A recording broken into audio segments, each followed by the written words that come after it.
Good afternoon, ladies and gentlemen. My name is John Johnson, and today we are going to be taking a look at the future scanning of social innovation. My other partners are Madison Arrowwood and Alana Ergel. What is social innovation? Social innovation is defined as the process of creating and using effective solutions to help combat difficult and fundamental social and environmental issues in the support of social progress. First, we are going to be taking a look at the past of social innovation. Social innovation has been around since 1776, when the United States was founded. However, it wasn't until the 19th century that the industrialization and urbanization movements came and introduced our country to a major increase in the social enterprise and innovation. Even still, it wasn't until the 1960s that social innovation was coined by innovators during all their major social movements. And I do encourage you all to check out the video link. There was just no way for me to export the audio into the screencast, but it just gives you more of a background on social innovation and its history. Social movements have actually influenced nonprofit organizations and spurred them into action to take on the responsibilities of their local communities, direct social welfare needs through the means of social innovation. And they have become the biggest contributor of social change because of this. And it was also through their partnership of service delivery companies that they were able to fulfill the needs of their local communities and bring about social innovative change in their communities and then further into other communities as well. And in social movements, it is the primetime location for innovators to display new ideas, innovations, and the sort to the public to see. And these have radically reshaped how the society views social issues. Not all have been accepted or used, however. Arthur Schopenhauer does say that every truth passes through three stages. First, it is ridiculed. Second, it is violently opposed. And third, it is accepted as being self-evident. Some examples of the influence of social movements includes the 18th century anti-slavery movement, which resulted in campaigns such as petitions, consumer boycotts, mass memberships, logos, and slogans like the famous "Am I not a man and a brother?", which was coined by a pottery firm owned by Josiah Wedgwood, who made it into a seal with a humble man kneeling and asking to be graced with freedom. Alongside the anti-slavery movement, we have movements like the civil rights movement and the feminist movements, which resulted in riots and petitions and protests, which were all advocating towards social change and has led to our country's change and the way we treated and viewed each other as equals. There is still a long way to go with this. However, they do have their foundations in the early social movements as social innovation. In 1945, the government would actually take social innovation into their own hands as a result of World War II and the Great Depression by developing school systems, adult educational colleges, and credit banks for farmers, as well as welfare systems. And now we are going to take a look at the present of social innovation and much of what is done today in the field. The role of social innovation is the collaboration of communities, innovators, researchers, and businesses to overcome barriers and solve critical social issues. The main areas that are focused on today include education, climate change, commerce, and healthcare. And the three key drivers of social innovation today are the exchange of ideas and values, their shifts in roles and relationships, and the integration of private capital with public and philanthropic support. Starting off with education, we're going to take a look at charter schools. which are publicly funded schools that operate with fewer regulations that public schools face, while still meeting all the areas outlined in their contract or charter, which is what their namesake is for. And much like other public schools, they cannot discriminate on any basis of race, gender, religion, or disability. And even though they are mistaken for private schools, they do have that same open admission policy of public schools, and they are not considered private schools. Charter schools got their start in 1992 in the state of Minnesota. And from charter schools, administrators, teachers, and parents all have the opportunity to work in tandem for designing new teaching methods for the classroom or school in general. And the most recent report I could find said that on average there are 6,855 charter schools in the United States, and in them 2.8 million students. Nationally, there is no significant difference in the performance between charter schools and public schools. However, there is a more meaningful difference as you look at the state-by-state basis. And charter schools have something known as administrative innovation, which was brought on. And this includes teachers having a performance-based pay, which not only incentivizes that they teach their students in the best way possible, it also encourages them to care more about their subject matter as well. And targeted populations for student admission, which sounds confusing, but I'll go ahead and break it down for you. So initially what this means is they take a look at which students would be best for the school.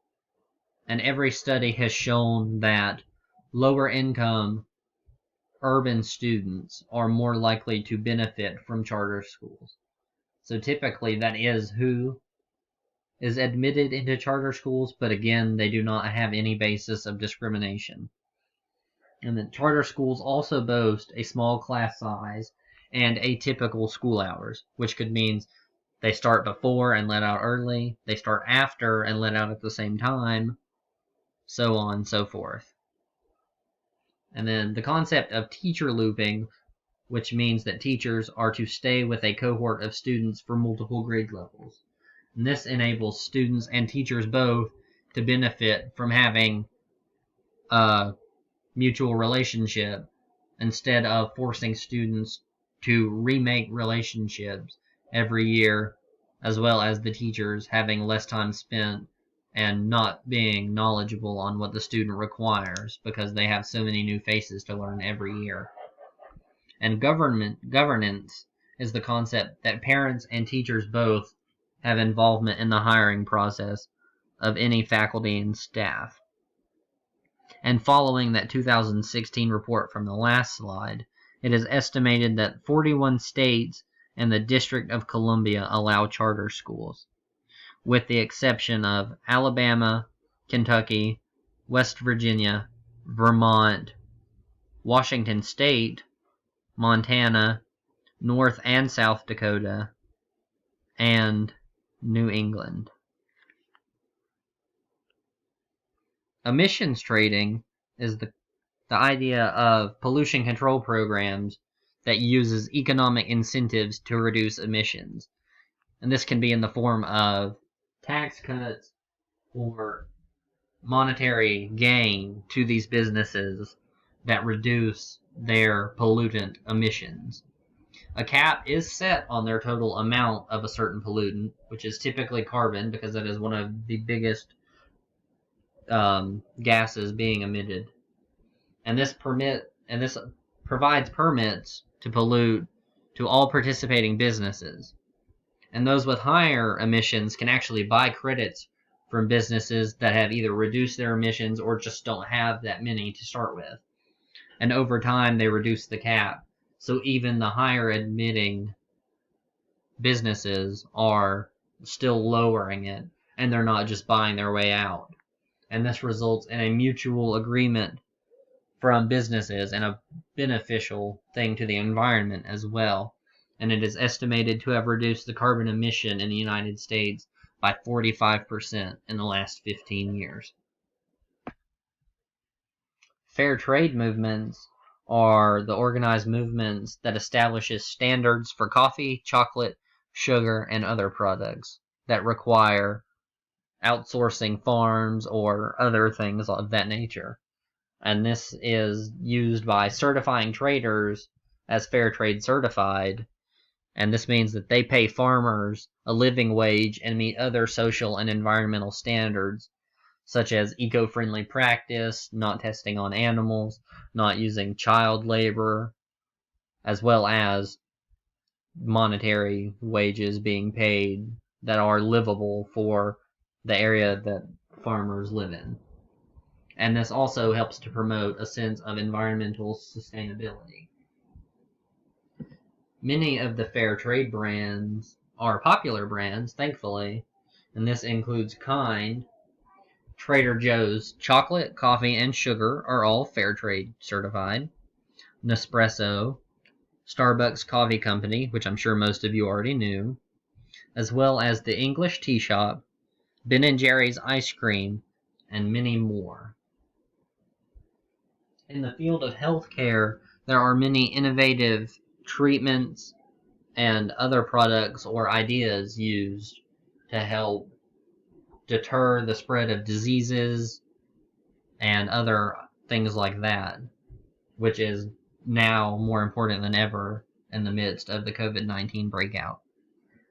Starting off, we have Hitachi's proton beam therapy, which is a cancer treatment that targets tumors without damaging the healthy tissue surrounding it.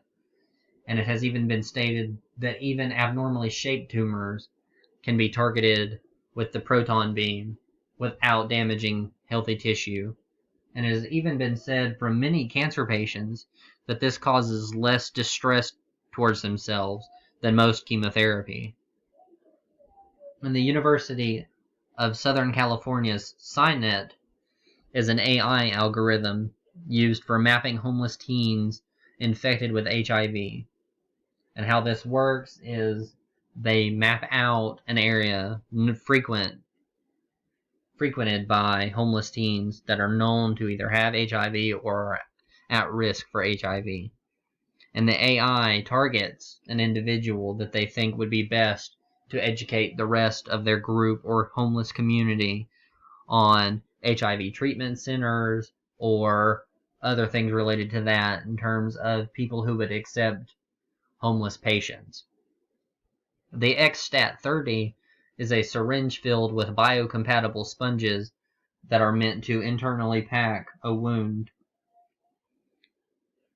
And Sozialhelden's Wheelmap, I hope I said that wrong, is a German app/website that helps map out locations in German cities that are wheelchair accessible.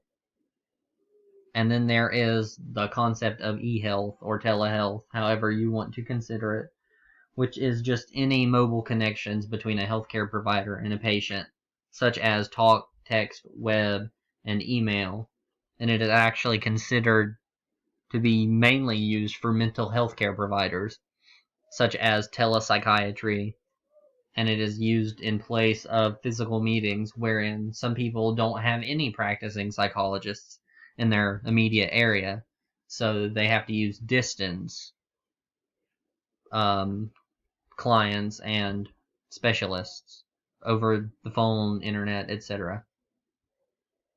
The difference between social innovation and social entrepreneurship is that social entrepreneurship focuses solely on creating businesses to solve social problems. Typically, these are for-profit, but there are non-profit social entrepreneurs, such as Tom's, Charity Water, and Seventh Generation, which I'll tell you a little bit more about in a second. But social innovation can occur on various levels and by anyone. But Tom's main focus is that for every pair of shoes they sell, they donate another one to people in need. And Charity Water is a non-profit organization that provides clean drinking water to developing countries and nations. And Seventh Generation sells eco-friendly cleaning or personal care products.